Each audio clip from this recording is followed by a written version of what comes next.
What are some of the things that we can do as everyday citizens? Sure, we can talk about legal and institutional reforms, what kind of advocacy work we can do, battle prejudice, building political pressure, maybe even religion, because I think you kind of alluded to it a bit earlier. Although sometimes religion itself can be abused, right? To create us against their narrative. So how do we move forward? How do we improve the situation? Maybe briefly for 2 or 3 minutes before we open up to the audience. So now he reminded me to speak 2 minutes because I really want to take this as a chance for me to advocate and to invite all of you to do this, to speak about this. Because my mother really haunted my life forever, and she reminded me to tell about her to you guys. I came from Kedah, and my mother is a real kampung people. Kedah are not infested old generation. My mother, right, you are Indian, right? Because she was treated by one of the doctor when she was in hospital. So another doctor came and asked, siapa tadi cucuk makcik? Aku doktor anak Hindu tu. Kedahan do that. And we always advocate for our own mother. Mak tak boleh panggil orang macam tu. Mak, that's racist. Mak, cannot. But somehow, right, they did not understand that until people speak about that to them. I work as a government servant before this, and I quit my job to do this work at childcare with stateless people. My mother, of course, thought I am crazy, for quitting my job and doing all of these things, which is unstable and everything, and they were so afraid. And what I do is that I bring both of my parents to sleep in childcare, serious. And they love the children, and they understand the works that I do. Only that she always start like Kak Long, biasalah dia buat kerja gila dia tu, something like that. But then they after understand, because right, when I was young, right, I understand migration happened.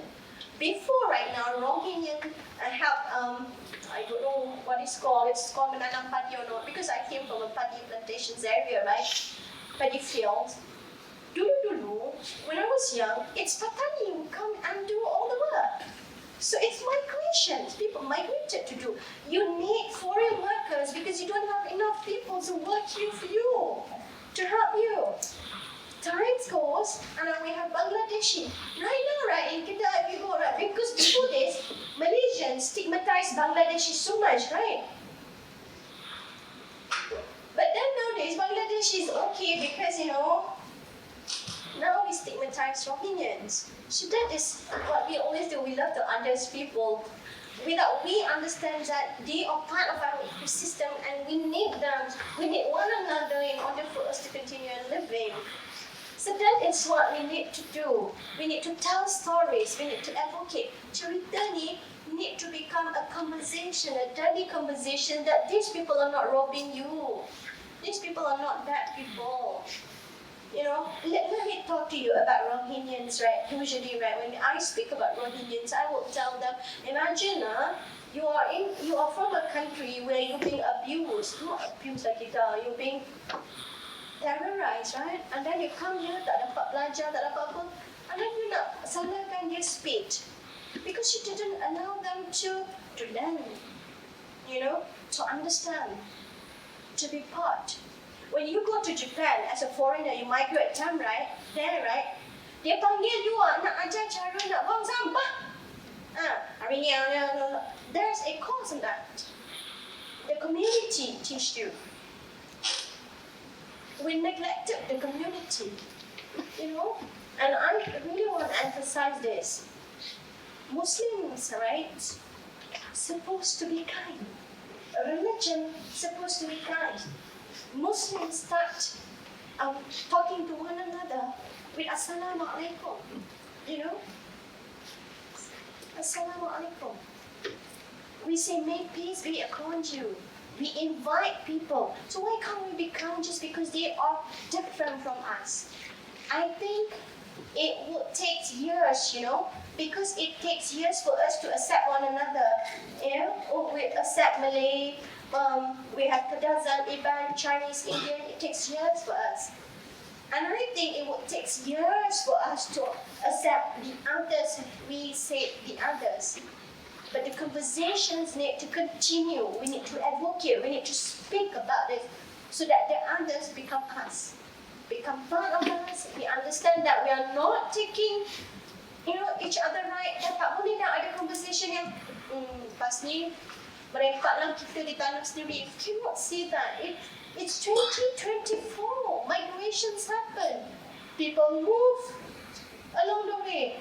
Now it is time for us to start a conversation how we are going to build, empower, accommodate one another.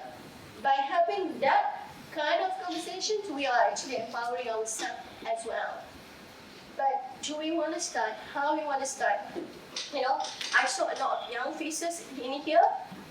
We need more young, generation to start dwelling into this, to start talking about this, to start, bringing compassions into politics, compassions into daily work, compassions into policy. Because by having compassions and empathy and policy, it is not emotional. It is the way forward. Then you will be able to speak about humanity. Up until then, I think the conversation need to, yeah, that's from me. Thank you.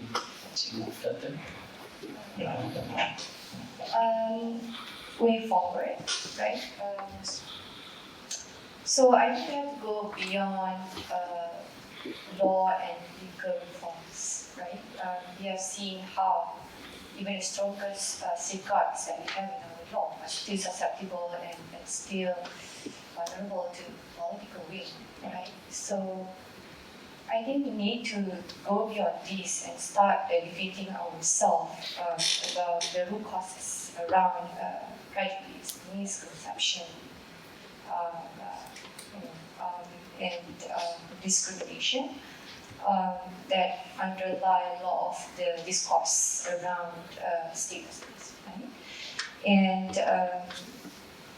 second, we need to move forward with evidence and facts. Right? We can't be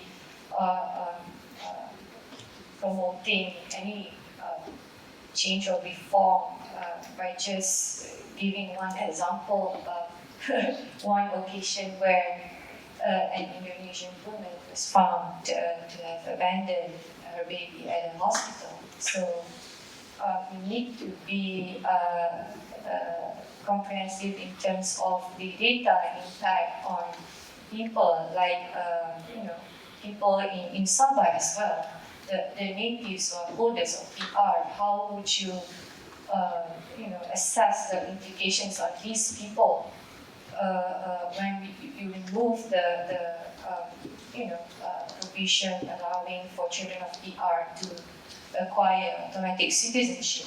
You are perpetuating statelessness across many generations. You are creating new cases of statelessness.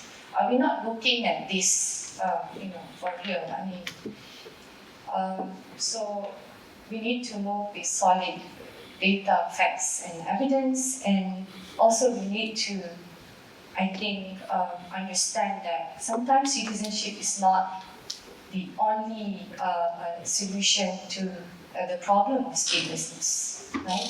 If you look at the Bajanga, we haven't talked about Bajanga, the experience of this maritime community in Sabah.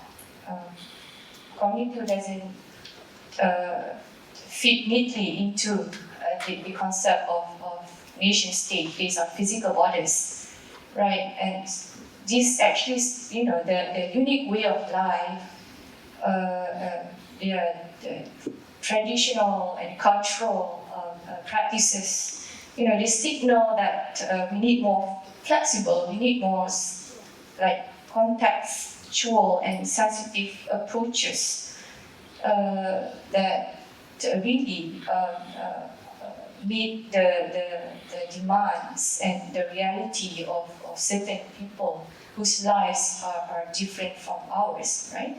So, for instance, have we thought about, whether legal status is more viable as an option?